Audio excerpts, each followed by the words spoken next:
반갑습니다. 마네키에 이어서 제가 그래도 이번 주까지는 괜찮을 거라고는 말씀드렸는데 카테고리를 하나를 추가를 했어요. 빅쇼트. 24년 자산시장 대폭락이 데뷔를 하다. 나는 빅쇼트를 예상을 하니까. 빅쇼트를 예상을 하고 모든 자산시장의 폭락이 올 거라고 바라보고 있으니까요. 그래야지만 비트코인의 크립토의 우상향이 오니까. 제가 이거 바이든 대통령까지도 뭐 누가 보면은 소설이라고 생각을 할 수도 있는데 그렇게 의심을 할 때부터 이게 뭐 말도 안 되는데 그거 근거 어디서 나왔냐라고 물어보는 순간부터가 대화가 안 통해요. 그럼 예를 들어서 이런 거지. 그걸 직접 경험을 해본 사람한테 선물 거래를 하다가 레버리지가 높게 쓰이면 뭔가 좀 내 거를 내 포지션을 저격을 해버리나? 일부 거래소들에서 이런 생각들을 하셨던 분들이 계실 겁니다. 지금도 그럴지 모르겠어요. 말을 또 조심해야겠죠.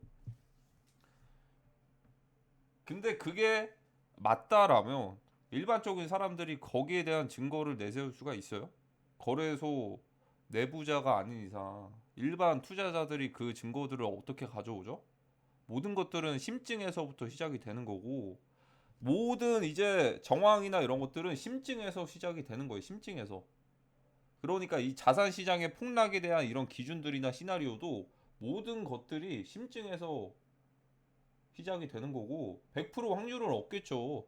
100% 확률은 자산 시장을 주도하고 있는 보이지 않는 손들, 그 세력 형님들만 알고 있는 겁니다. 저희는 그 흐름에 따라갈 뿐이고. 그러니까 이 빅쇼트에 대해서 너무 안일한 거 아니냐? 아직 시작도 안 했는데 너무 빠른 거 아니냐?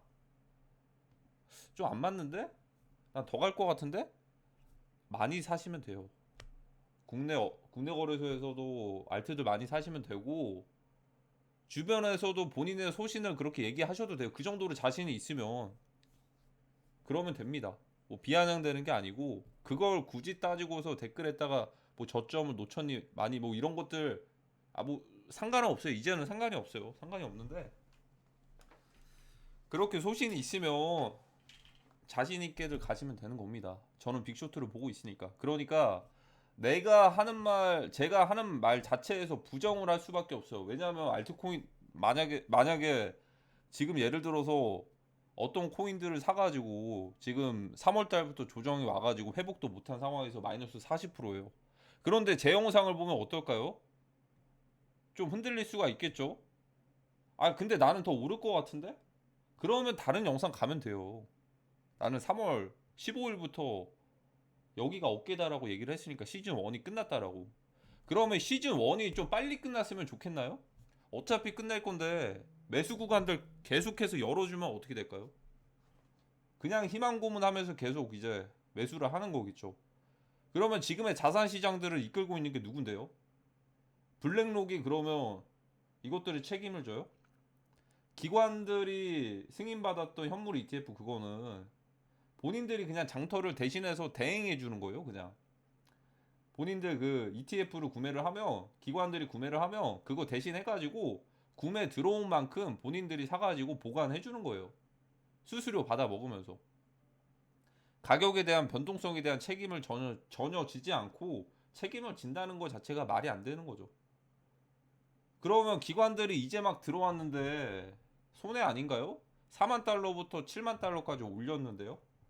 그리고 이제 FTX 파산 시점에 그들은 이미 만약에 솔라나와 마찬가지로 바닥에서 2만 달러에서 매집을 했다면 어떻게 될까요? 이미 차익 실현을 보고도 남을 텐데 말이죠. 눈속임인 거죠. ETF는 마지막 유동성. 그러면 이제부터 미국과 중국의 코인 전쟁 설명을 해드리겠습니다. 가장 중요할 수도 있으니까. 미국과 중국의 코인 전쟁. 지금의 상황들이 어느 정도 제 시나리오대로 맞아 떨어지고 있고 특히나 솔라나 고양이가 주목을 받는 시기 그리고 이제 큰 그림에서 CX장이 죽어야지만 덱스장이 더 불탈 수가 있다는 거. 근데 그 다음 덱스장은 아마 이더리움이 될 수 있다는 거. 솔라라는 뭐라 했죠? 예행 연습. 이 테마라든지 아니면 여러 가지 시도와 그 전 세계 크립토인들에게 이런 것들을 알려주는 그런 것들. 그러면 이제 미국과 중국의 시나리오를 좀 설명을 해드리도록 하겠습니다. 일단은 그거 그 시작하기 전에 일단 리플 먼저 보고 갈게요. 리플은 사실 제가 벌금 얘기를 드렸는데 이제 실현 가능성에 조금 더 가까워지고 있습니다. 자, 일단은 이번 주가 마지막으로 리플 코인이 살아남을 수 있는 구간이라고 말씀을 드렸던 이유가 뭐냐면 지난번에 3월 22일에 SEC가 리플한테 벌금을 매겼습니다. 20억 달러 벌금 내라고 했어요. 그리고 나서 리플사에서 이 벌금이 너무 부당합니다. 그러니까 너무 세게 때리는 것 같은데요 라고 하면서 4월 22일에 반대 의견서를 내야 됐습니다.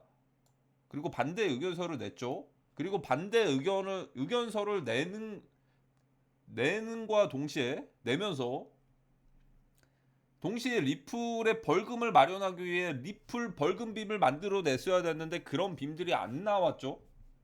자, 이게 왜 중요하냐? 20억 거의 3조 가까이 되는 지금의 3조는 아니고 한 2.7조 그냥 3조라고 할게요. 20억 달러인데 3조 가까이 되는 벌금을 매겼는데 리플에서는 1000만 달러를 넘지 않아야 된다고 무슨 말장난을 하고 있습니다. SEC가 30조를 벌금 내라고 했는데 200억도 안 내겠대요. 무슨 말장난이죠? 거기에는 이유가 있어요. SEC 리플 이거 의견서 낼 때 소송 정보를 비공개를 요청을 했습니다. 어떤 정보냐면 리플사가 기관들한테 판매했던 내역들을 포함해서 이 정보들을 비공개로 해달라고 했어요. 그러니까 1000만 달러를 주장을 하더라도 이 정보들이 비공개가 됐으니까 기관들한테 팔았던 자금들이 모두 다 이제 벌금으로 내야 되니까 이것들을 비공개로 하고서 이런 주장을 했어요. 정말 말도 안 되는 거죠. 왜 말도 안 되냐면 최종적인 판결을 이제 아날리사 토레스 판사님이 판결을 내립니다. 자, 일단 SEC가 먼저 이렇게 벌금 내세요 했고 리플랩스가 이거 너무 부당하고 많은데요? 반대 의견을 냈어요. 그리고 또다시 SEC가 답변서를 2024년 5월 6일까지 제출이 됩니다. 최종 답변서고 이걸 토대로 아날리사 토레스 판사님이 최종 리플사에게 벌금을 얼마 내라고 청구를 합니다. 판결 선고가 됩니다.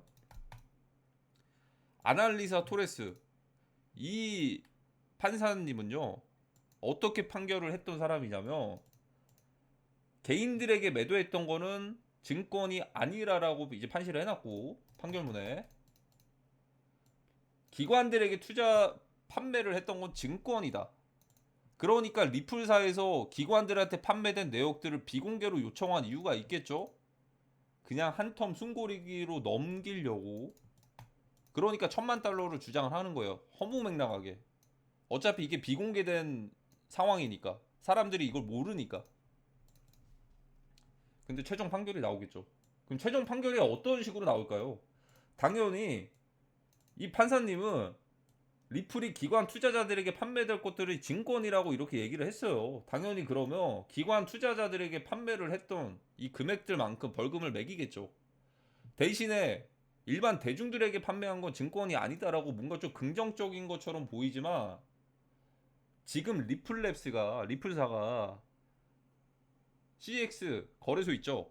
뭐 바이낸스가 됐든 국내 거래소든 거기에다가 리플 입금해가지고 매도해도 아무런 문제가 없다라고 판결이 됐어요. 일반 대중들에게 이게 판매가 되는 거나 마찬가지예요. 이 과정이 중앙화 거래소에 입금해가지고 리플 팔면 모르는 제3자의 누군가가 호가를 보고서 살 거 아니에요. 아니면 호가에 있는 곳에다가 던질 수도 있는 거고. 그게 전혀 불법이 아니다. 증권이 아니다. 대신에 기관들한테 팔았던 거는 증권이다라고 이렇게 얘기를 했고 당연히 이것 때문에 비공개 요청을 한 거죠. 그러니까 이제 리플 벌금빔이 마지막으로 살아남을 거였으면 당연히 이제 반대 의견서를 더 세게 내겠죠. 여기서 꺾일까요, SEC가? 안 꺾이죠. 답변서 24년 5월 6일까지 제출되는데 최종 답변서 내고 나서 판결이 나옵니다. 최악입니다. 그러니까 살아남을 수 있었던 건 이때였다. 반대 의견 내고서 리플이 움직이는 게 마지막 희망이었는데 그것도 꺾였다. 그러니까 이게 잠재적인 메이저 코인들을 이제 공포 분위기로 만들 수 있는 리플빔이 남아있다라는 겁니다. 최악의 리플빔이 드디어 실현이 될 것 같네요. 뭐 300원, 400원 갈 때 한번 사시면 돼요. 그러면 얘네는 그런 식으로 가면은 회복하기까지가 5년은 걸릴 거니까 최소 회복을 할지도 모르겠는데. 그러니까 이게 음모론의 리플이 있거든요. 약간 또 이제 종교인 분들이 리플을 좀 밀어주시는 분들이 있는데 하나 좀 이제 허점인 게 그게 미끼예요, 미끼. 뭐 Q 안원부터 해가지고 뭐 리플이 이제 크립토를 뭐 대체할 것이다. 이거 자체가 하나의 그겁니다. 미끼다. 이 기존의 리플 코인 이거 있죠, 심볼.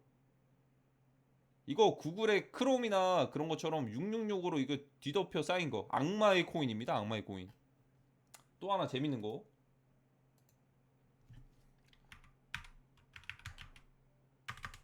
여기서 PPE 이거를 뒤집어 보시면 교묘하게 666이 애시당초에 666이 박혀져서 있어요. 재미로 보세요. 재미로. 그러니까 이게 악마의 코인이다. PPE를 이걸 뒤집어 보시면 666으로 뒤집혀집니다. 이게 장난 같으시면 지금 구글 크롬 키셔가지고 한번 그거 666 덮여 있는 것도 보시고. 이것까지 얘기 안 하려 했는데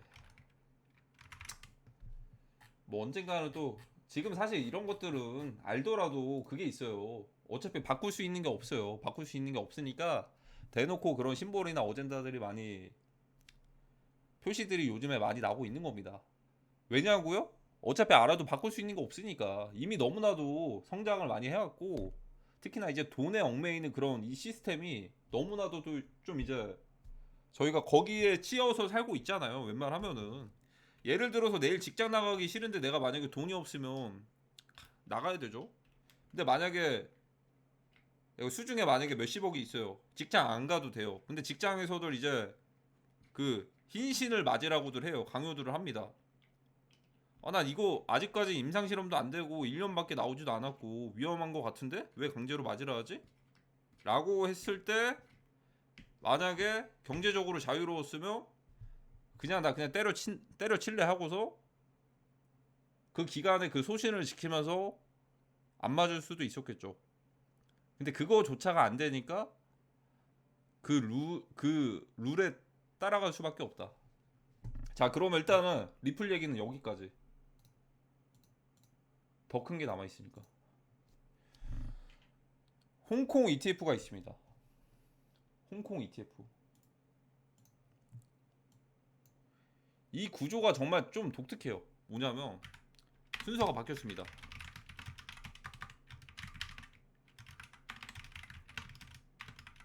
돈이 들어올 수가 없는 구조예요. 페이크가 있는 거죠. 이게 마치 리플 증권 판결의 페이크랑 똑같아요. 어떻게 보면. 그러니까 30일까지는 좀 안전할 수도 있어요. 그 전부터 움직일 수도 있는데 30일이 공교롭게도 주말 껴가지고 다음 날이니까. 미국 현물 ETF의 구조가 뭐냐면 일단 ETF 자체가 뭐냐면 익스체인지 트레이드 펀드죠. 저희가 만약에 은행에서 투자 펀드나 이런 것들 투자를 하실 때 현금화가 되게 어려워요. 투자 펀드에다가 넣은 다음에 요즘에는 그런 것들이 많은데 넣고 나서 이제 흔히들 환매라고 하죠. 환매를 했을 때 이득이 났을 때도 있고 손실이 났을 때도 있을 텐데 뭐 수수료 같은 것들도 있을 거고 일정량의 기간들도 있을 거고. 근데 이게 좀 자유롭게 현금화가 될 수 있는 게 ETF거든요. 내가 사고 내가 팔면 그거 자체만으로 어떻게 보면은 이제 유동성을 확보를 하는 겁니다. 자유롭게. 그래서 굳이 이제 펀드에다가 투자를 하지 않더라도 그냥 ETF를 사면 돼요. 한국에서도 많고 외국에서도 많잖아요. 그러면 ETF에 들어온 자금들이 어떻게 되냐? 펀드를 운영하는 것처럼 ETF에 들어온 자금들을 가지고 이 기관 그 자산 운용사에서 그 자금들을 운용을 합니다. 그 테마에 맞게. 예를 들어서 메타버스 펀드라고 한다면 메타버스 펀드 중에서 예를 들어서 이제 디센트럴랜드나 샌드박스, 크립토 펀드라고 해볼게요. 그 펀드를 출시를 했어요. 출자를 했는데 그 펀드를 구매한 그 ETF를 구매한 사람들이 자금들이 들어와서 1,000억이 들어왔으면 1,000억을 가지고 샌드박스랑 디센트럴랜드를 매매를 하는 거다. 매수하고 보관할 수도 있고 이거는 일단 자산운용사에서 얘기한 본인들이 그 정해놓은 거기에 따라서 이렇게 하는 겁니다. 일정량의 비율을 가지고 이렇게 할 것인지 뭐 선물 펀드나 이런 것도 있어요. 자 근데 일반적으로 미국이 이 방식을 그대로를 채택을 했죠. 기관들 자금이 들어오면 ETF 출시 기관에서 들어온 자금으로 비트코인을 매수한다. 그리고 보관. 이 구조입니다. 일반적으로 이 구조가 굉장히 좋은 구조예요. 그러니까 달러를 가지고 있는 기관들이 그냥 ETF 구매를 해주면 이 ETF 출시 기관들 있죠. 블랙록, 피델리티, 아크 인베스트 여기에서 들어온 자금들로 비트코인을 매수해서 보관을 합니다. 본인들이. 그러면 판매는 자유롭게 매도하면 그 보관하고 있는 비트코인을 코인베이스로 매도하고 판매한 금액을 보유한다. 보유하는 건데 사실상 이제 기관들이 매도하면 그냥 바로 현금화가 됩니다. 달러로. 그러니까 일반적으로 지금까지 이루어진 구조가 여기까지예요. 기관들 돈들이 달러로 들어왔을 때 ETF 출시 기관들의 자금들이 들어왔을 때 비트코인을 직접 매수를 해서 보관을 해줬어요. 그리고 중간중간에 GBTC 물량들이 환매가 됐죠. 중간중간에 갈아탄 금액도 있고. 근데 아직까지는 이렇게 지금 그러면 구매했던 비트코인을 반대로 환매를 했던 적이 크게 없어요. 뭐 자질구레하게 몇천 비트는 됐었는데 들어왔던 비트코인이 40만 개가 넘는데 아직까지는 코인베이스에 입금해가지고 매도를 한 적이 없는데 이 타이밍이 기관들의 탈출 런이라고 말씀드렸잖아요. 하락하는 속도가 굉장히 빠를 것이다. 이게 잠재적인 위험이 있는 건데 이 타이밍이 바로 이제 홍콩 ETF, 현물 ETF가 승인되고 나서부터 나타날 수가 있다. 그러면 홍콩 ETF가 승인되는 거 좋은 거 아닌가? 이 구조 자체가 다르다는 걸 좀 설명을 해드릴게요. 보통의 경우에는 기관들의 자금이 들어오면은 ETF를 출시한 기관들이 승인받은 기관들이 들어온 자금으로 비트코인을 매수하는 과정들이 있어야 되는데 그거와 정반대예요. 우리 홍콩 현물 ETF 주식 가지고 싶으면 비트코인 들고 와. 그러면 바꿔줄게. 이게 뭔 소리야? 그러니까 원래는 비트코인을 매수를 하려고 현물 ETF를 구매를 하면 그 들어온 자금들로 비트코인을 사는 건데 이게 순서가 반대예요. 말 같지 않은 소리가 비트코인을 사서 들고 오면 우리 현물 ETF 우리 주식 가지고 있을 수 있게 해줄게. 그러면 어떻게 되죠? 미리 비트코인이랑 이더리움을 사가지고 들고 와야겠죠. 근데 미쳤다고 이거 주식을 바꿔요? 중국계 기관들이? 굳이? 그냥 비트코인을 본인들이 사고 말지. 예를 들어서 자금들이 유입이 된다고 했을 때. 근데 여기서 잠재적인 위험이 있는 거예요. 그래도 이것들을 거래를 하려고 하는 사람들이 꽤나 있을 수가 있겠죠. 그러면 미리들 비트코인이랑 이더리움을 샀을 텐데 그때부터가 이제 기관들이 이걸 던질 수가 있는 공격을 할 수도 있다라는 생각이 드는 겁니다. 제가 봤을 때는 페이크가 될 수가 있다. 구조 자체가 원래 차이나머니나 이렇게 자금들이 이렇게 ETF 쪽으로 들어와가지고 비트코인을 사서 보관을 하고 매수를 어떻게 보면 이제 그 유동성이 들어와야 되는데 그게 아니고 비트코인을 들고 오면 우리의 현물 ETF를 줄게 이런 격이에요. 그냥 그러니까 순서가 바뀌었다. 그러니까 구조 자체가 그냥 쓰레기다 라고 보시면 될 것 같습니다. 그러면 왜 미국이 왜 중국을 공격을 해야 되는지, 공격을 하고 있는지 이걸 설명을 해드릴게요. CZ 바이낸스 이전의 창펑자오의 CEO죠. 지금은 이제 리처드 팽인가 리처드 텅이라는 사람이 새로운 CEO로 이제 맡고 있죠. 근데 바이낸스 창펑자오가 자금 세탁 의혹으로 해가지고 어제 징역 3년을 구형을 받았습니다. 검찰의 구형이고 이제 최종적으로 판사가 판결을 내리는 그 형량이 최종적인 판결이 되는 거고, 미국에서는 구형 때린 것도 웬만하면은 그대로 이어져요. 웬만하면은 미국 쪽은 36개월 때리면 최소한의 2년은 때려요. 근데 공교롭게도 최종 판결이 4월 30일입니다. 언제요? 4월 30일. 판결 날짜를 맞췄어요. 홍콩 ETF 처음으로 거래가 되는 시작 이래. 이걸 왜 맞췄을 수가 있냐면 지난 2년 전으로 돌아가야 됩니다. 2년보다도 조금 더 1년 6개월 전으로 돌아가야 돼요. CZ 바이낸스 창펑자우에 어떤 스노우볼이 굴러왔는지. CZ 바이낸스 창펑자우는 기존의 FTX 거래소에 어떻게 보면 VC의 역할로 투자를 했습니다. 그래서 FTT 코인을 받았습니다. 받고 나서 11월 7일 이런 트위터를 올렸습니다. 우리가 가지고 있는, 예를 들어 FTX 거래소는 위험해. 우리가 가지고 있는 FTT 코인 모두 청산하기로 결정했어. 우리가 가지고 있는 FTT 코인 모두 다 시장에다가 내다 팔 거야. 이때부터가 어떻게 보면은 FTX 거래소 파산의 시그널이었습니다. 이때부터가 시작이었습니다. 물론 얘기들이 많아요. 어떤 얘기냐면 FTX는 원래부터 파산이 될 만한 기업이었다. 원래 레버리지를 썼으니까 그 정도로. 근데 그렇게 따졌을 때 대다수의 기관들이나 거래소들이 레버리지 안 쓰는 곳들이 없어요. 그러니까 인위적으로 죽이려고 이거를 던졌다. 거래소들을. 모르시는 분들이 계실 겁니다. 뒤늦게 들어오신 분들. 22년도 11월 7일이죠. 그러니까 군자의 복수는 10년이 지나도 이제 실현될 수가 있죠. 근데 더 빠르게 2년도 안 돼서 군자가 누구죠? 미국 쪽으로 볼게요. 미국 쪽으로 11월 7일 FTT 코인이 22달러에서 1달러 미만까지 폭락을 함으로써 FTT 코인을 담보로 대출받았던 FTX뿐만이 아니고 FTT 코인을 담보로 대출받았던 기관들, 뭐 예를 들어 솔라나도 있습니다. FTX에서 거의 대다수의 물량들을 가지고 있었으니까 거의 솔라나는 FTX가 만들었다 해도 거의 다름이 없었으니까 세럼과 같이. 근데 얘네들을 죽였습니다. 죽여버렸어요. 그리고 미국계 기관들뿐만이 아니고 한국에서도 이제 김앤장도 FTX에 물렸다라는 그 기사들이 있잖아요. 그러니까 전 세계 많은 사람들이 물려 있고 모든 총대를 뱅크먼 프리드가 짊어지게 됐습니다. 이때부터 이제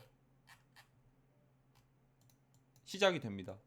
기관들이 결국에는 물려 있더라도요. 솔라나나 이런 데 물려 있더라도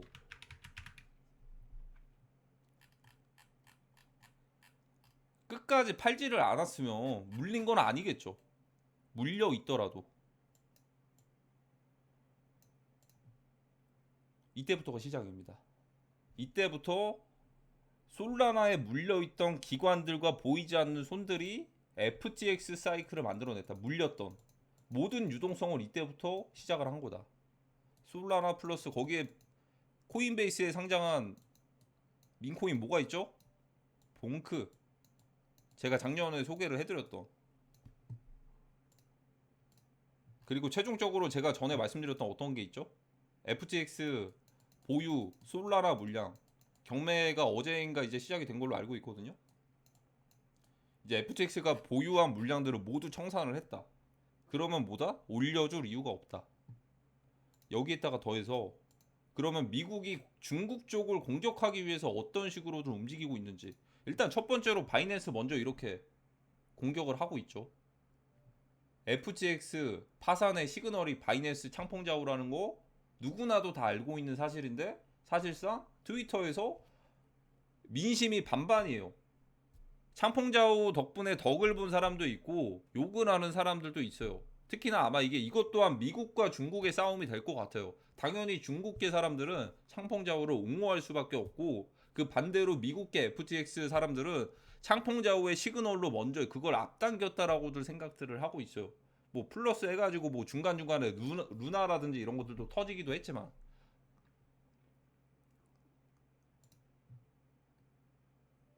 그 영향인지 최근에 코인베이스 선물에, 현물이 아니고 선물에 중국계 BRC 민코인의 대장주인 오디너스를 상장을 했습니다. 선물을.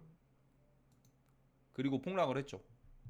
그리고 어제 코인베이스 선물에 페페코인을 선물 상장을 했습니다.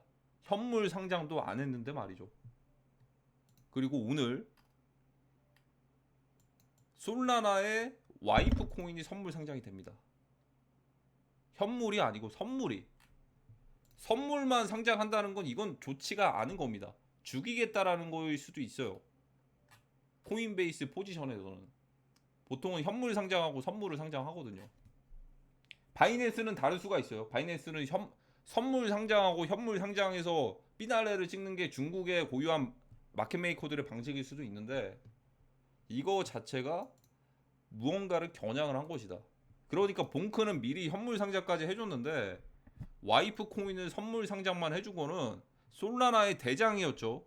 어떻게 보면 중국계 코인일 수도 있다. 와이프가 특히나 솔라나를 대표하는, 그리고 페페는 중국계 이더리움을 대표하는 코인일 수가 있다. 민코인. 이더리움 민코인 대장 페페 중국계, 솔라나 대장 와이프 민코인 중국계, BRC 중국계 대장 오디너스, 3종 시리즈를 그냥 다 상장을 했다. 그러면 어떻게 되냐면 이 대장들이 떨어지면 오디너스 그 BRC 전체가 떨어지고요. 폭락하고요. 페페가 떨어지면 이제 페페 기반부터 시작을 해가지고 페페 기반 이더리움 전반적인 민코인들이 다 떨어집니다. 그리고 와이프는 솔라나 기반의 대장이니까 얘 떨어지면 다 같이 떨어져요. 공교롭게도 선물 상장만 했고 이게 비교적 빠르게 텀이 얼마 안 지나가지고 일어났는데, 공교롭게도 2, 3월 달에 상장이 된 게 아니고 창펑자오 선고가 되기 전후에 이렇게도 상장을 했다. 그러면 앞으로 페페코인이랑 제가 전에 말씀드렸던 것처럼 와이프랑 얘네들이 폭락하면 와이프 코인, 페페 코인, 오디너스 얘네들이 중국계 코인이라는 걸 예상을 할 수가 있겠죠. 그리고 여기에다가 더해가지고 창펑자오가 이전에 있었던 거래소가 어디냐면 BNB죠. BNB는 아직 상장 소식이 없거든요. 똑같이 미국계 기관들이 SEC와 이제 얘기를 하는 거죠. BNB를 증권으로 규제하자. 사실 미국에서 그렇게 떳떳하게 얘기를 할 수가 있는 게 코인베이스 거래소는 거래소 기반 토큰, 거래소 거버넌스 토큰들이 없거든요. 기존의 FTT라든지 BNB라든지 이런 것들이 없습니다. 나스닥에 코인베이스가 상장이 되어 있습니다. 주식이 상장이 되어 있지 거래소 토큰은 없습니다. 그러면 이 BNB 토큰까지도 만약에 창펑자오가 선고되기 전에, 얘까지는 모르겠어요. 그냥 이게 어쨌든 민코인들만, 중국계 민코인들로 추정되는 애들만 상장을 시켰거든요.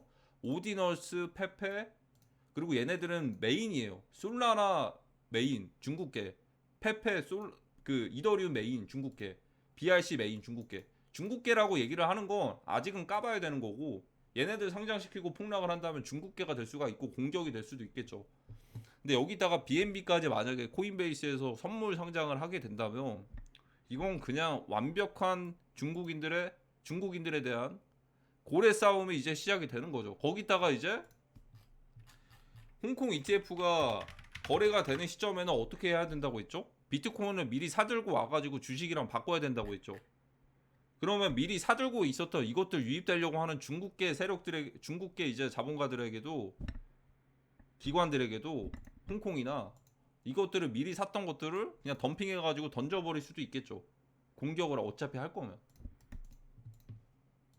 근데 BNB까지 보면은 정말 100% 완벽해지고, BNB는 그거 대비해가지고 미리 가격들을 올려놨거든요. 이 충격에 대비를 한 것인지 지금 바로 발생을 할 수가 있는 상황입니다. 지금 당장이 아니고 앞으로 4월 30일 전후에 해가지고. 그러니까 고래들 싸움에 그냥 새우들이 등 터지는 거죠. 그냥 개미들이 등 터지는 거죠. 그냥. 그러니까 시즌 1이 끝날 수가 있다라는 겁니다. 하락률은 어떻게 나올까? 하락률. 중국계 기관 그 미국계 그 세력들이 사실 뭐 그들은 다 이제 같은 편일 수도 있어요. 같은 편일 수도 있는데 얘 죽인 것처럼 작살낼 수도 있죠. 충분히.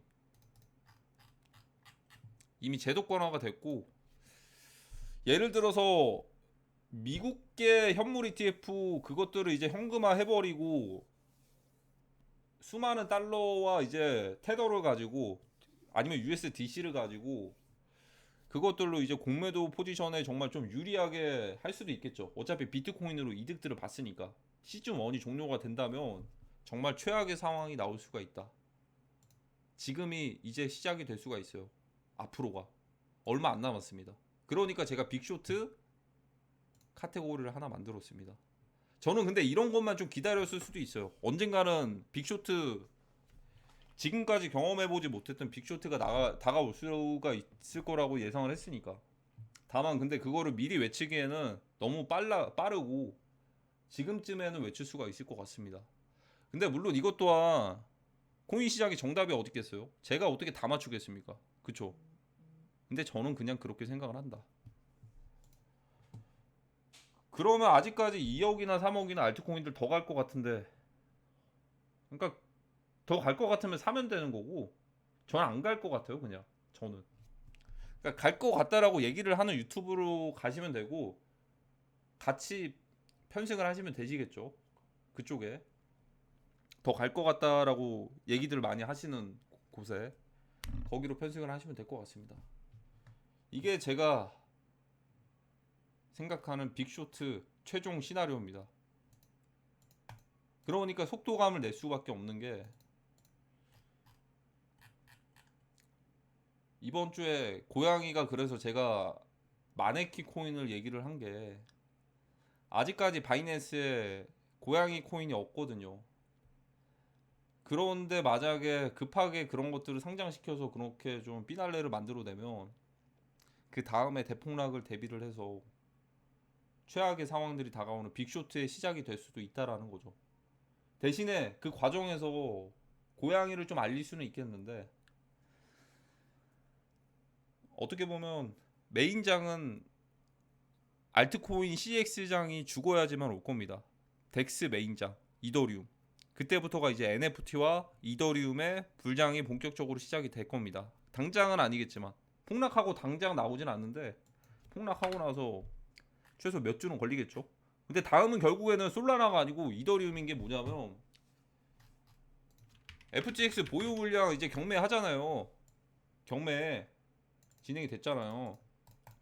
보유 물량 모두 다 매각해버리면 솔라나 사이클 다 끝났다라고 했죠. 솔라나는 그냥 이번에 끝난 거예요. 솔라나 사이클이 다 그냥. 다음은 이더리움입니다. 이더리움입니다. 이더리움.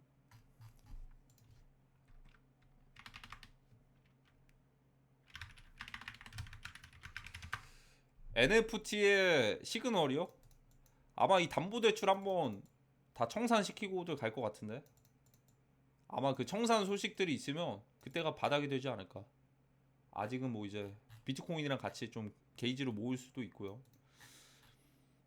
어쨌든 뭐 그러면 30일까지 안전할까요? 5월 초까지 안전할까요? 아니 더 갈 것 같은데요? 그 자금들이 유입돼 가지고 갈 수 있지 않을까?